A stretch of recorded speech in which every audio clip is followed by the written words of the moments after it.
परिधान मंत्री जी श्रीमान मोदी जी ने महिलाओं के लिए बहुत सारे काम किए हैं, जैसे महिला को प्रताड़ित करना, महिलाओं की सुनवाई न होना, महिलाओं को शोषण करना, ऐसी सारी चीजें। और वो जो ट्रक चला जाता है और उसके पीछे लिखा रहता है बेटी बचाओ बेटी पढ़ाओ। हम मोदी जी तो कहते हैं बेटी बचाओ बेटी पटाओ, ये मोदी जी कहे थे। तो ये आप सब लोग को क्या लगता है, क्या है, क्या बूझ रहे आप लोग जी? ये नारा है, ये नारा नहीं है, आप लोग बूझे नहीं। ये मोदी जी की चेतावनी है कि भाजपा की सरकार आ रही है, अपनी अपनी बेटी बचाओ। हमने पढ़ाई लिखाई महंगी कर दी है, अपनी अपनी बेटियों को घर में ही पढ़ाओ, बाहर मत निकालना, क्योंकि भाजपा की सरकार चल रही है। इसीलिए भारतीय जनता पार्टी के एक नेता ने कहा था कि ज्यादातर बेटियां खेतों में क्यों पाई जाती है। उनका कहने का अर्थ था कि अपनी अपनी बेटी बचाओ और घर में सुरक्षित रखो। और इसीलिए आप सब ने देखा होगा कि हाथरस का जो कांड हुआ था, खेत में दलित बिटिया की शव को जला दिया गया केरोसिन डालकर। शासन प्रशासन ने रात को चुपचाप अंधेरे में उस बेटी का शव जला दिया था, न परिजन जनों को बुलाया और न ही किसी पत्रकार भाई को जाने दिया। यह हम सबको याद है, हम भूल नहीं सकते। इसीलिए यह चेतावनी है। आप सभी को पता होगा चिन्मयानंद जी मुमुक्षु आश्रम चलाते हैं। मुमुक्षु का अर्थ होता है मोक्ष को देने वाला। यहां तो मौत को देने वाला है। बिटिया को प्रताड़ित करेंगे भगवा पहनकर, भगवा पहनकर आप बिटिया को प्रताड़ित करेंगे धर्म के आड़ में,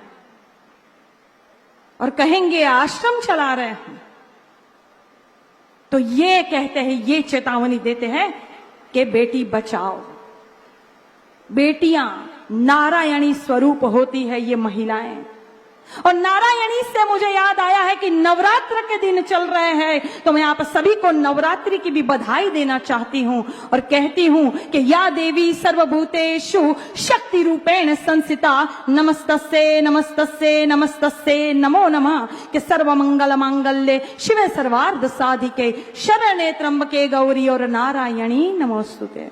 आप सभी को नवरात्र की हार्दिक शुभकामनाएं। और क्योंकि माता जी का आह्वान किया है, तो देवाधिदेव महादेव जी का भी आह्वान करते हुए कहना चाहती हूं कि ओम शिवाय नमः, शंकराय नमः, महादेवाय नमः, स्थाणवे नमः, सर्वभूताधिपते नमः, पार्वती पते नमः, उमा प्रियाय नमः, गणपिताय नमः, गणप्रियाय नमः, आशुतोषाय नमः, जन्मने नमः, त्रिनेत्राय नमः, त्रिलोकनाथाय नमः, भुजंग धारिणे नमः, शूलिने नमः, पिशाचनाथाय नमः, शैलजा प्रियाय नमः, विश्वंतस्काय नमः, जटाभारधराय नमः, ओम हर नमः, हर हर नमः, रुद्रा नमः, रुद्राय नमः, पुष्कर नमः, पुष्पलोचन नमः, गौरी भरताय नमः, अष्टमूर्ति नमः, विश्वमूर्ति नमः।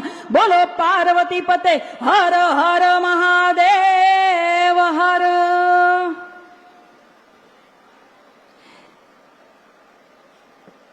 के अपमान मत करना नारियों का, इनके बल पर जग चलता है, पुरुष जन्म लेकर तो इन्हीं के गोद में पलता है। और ये भारतीय जनता पार्टी वाले लगातार बेटियों का अपमान करते हैं। जैसे मैंने अभी कहा कि भगवा धारण करके राक्षस बन के जो सीता को हरण करते हैं, ये सिर्फ भारतीय जनता पार्टी की सरकार में ही हो सकता है। जैसे आप सबने देखा था कि कोरोना का काल चल रहा था और कानपुर के बालिका गृह में 7 बालिकाएं गर्भवती हो गई थी। कैसे? शासन प्रशासन की मिली भगत नहीं है, अधिकारियों की मिली भगत नहीं है, तो बालिका गृह में 7 बालिकाएं गर्भवती कैसे हो जाती है? कैसे 15 अगस्त को माननीय मोदी जी लाल किले से भाषण देते हैं और गुजरात में जो मोटा भाई है वो बिल्किस बानो के बलात्कारियों को छोड़ देते हैं। बलात्कारियों को छोड़ा जाता है, मिठाई बांटी जाती है, माला पहनाई जाती है बलात्कारियों को। क्यों? क्योंकि बलात्कारियों को बखूबी पता है कि हम कोई भी कांड करेंगे हमारा कुछ नहीं होना है। भारतीय जनता पार्टी के यहां मशीन रखा हुआ है, हम दूध के धुले होकर निकलेंगे, हमारा कुछ नहीं होना है। इसीलिए आशाराम जैसे बापू जो मोदी जी के गुरु है, आशाराम जी ने मोदी को कहा था, है मोदी, आपको हम नाम देते हैं मोदी मल्ल। मल का क्या मतलब होता है? मल का मतलब होता है गंदगी। तो मोदी मल नाम देते हैं आशाराम बापू, जो बाद में बेटियों का बलात्कार करते हैं। और वैसे ही राम रहीम अभी छूट के आए हैं, तो भारतीय जनता पार्टी वाले उनको पिताजी पिताजी पिताजी कहते थकते नहीं। ये स्थिति है महिलाओं की। 12-12 किलोमीटर तक बेटियों को घसीटते हैं भाजपा के नेता। ये स्थिति है महिला की। इसीलिए कहते हैं कि बेटी बचाओ।